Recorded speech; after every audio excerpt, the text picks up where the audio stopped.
their own right to live their life and learn how to manage their money. And if you need help, come to the church and ask for that.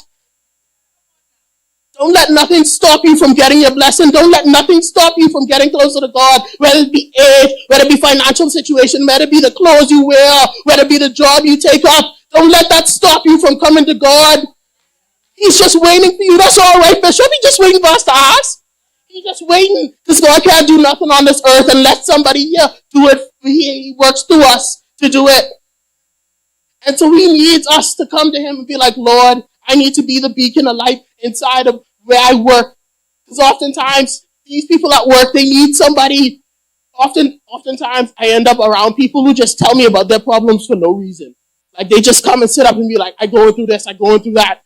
Non-prompted. And oftentimes, I find it weird. And I was talking about it, and my co-worker told me, that's just the Lord. He probably put that person in this way so you can talk to them, so you can let them know it's going to be all right. And if they need help, if they need something, that they should pray about it. And if they don't believe in God, to remind them that, hey, I believe in God and I deal with stuff that are going through and are working hard. And sometimes these conversations is be hard, especially when you have friends that question everything about your faith and don't believe in it. And you have to have these hard conversations about different things. And sometimes it get heated and sometimes it can get ugly, but it needs to happen. And oftentimes me and my friends don't always end up on the same pages. We just end up to sit down and disagree and all of that. But I still keep them in my prayers regardless. And when they come to me, I don't change anything I do with them. I still love them regardless. I still show them love and peace and grace and everything that the Lord does for me. Because the Lord do it for me, so I got to provide it for the other person. And it may not be in our arguments and our debates about God that they get led to God. It might be through me showing them that love, that character, the thing that God showed to me that I showed to them. They'll be like, you know what? Let me give this God person a try. You never know.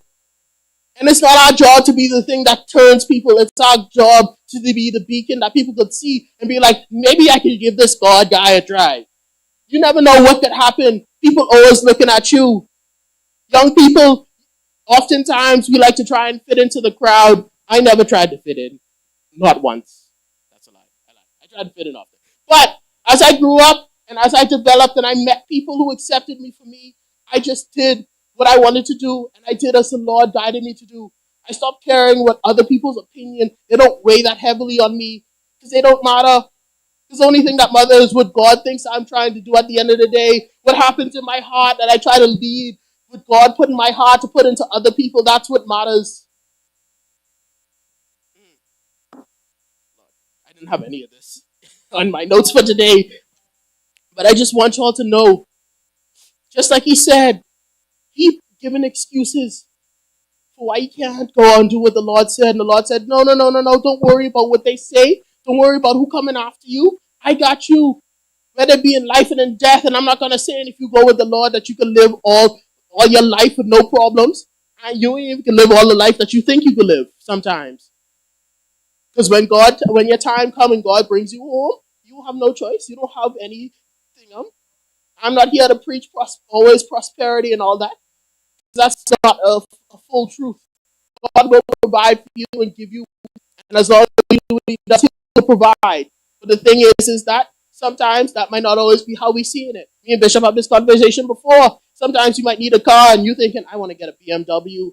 And he's sending you on a little trip into World War II. That car can last you no problem. You don't have to take it to mechanic.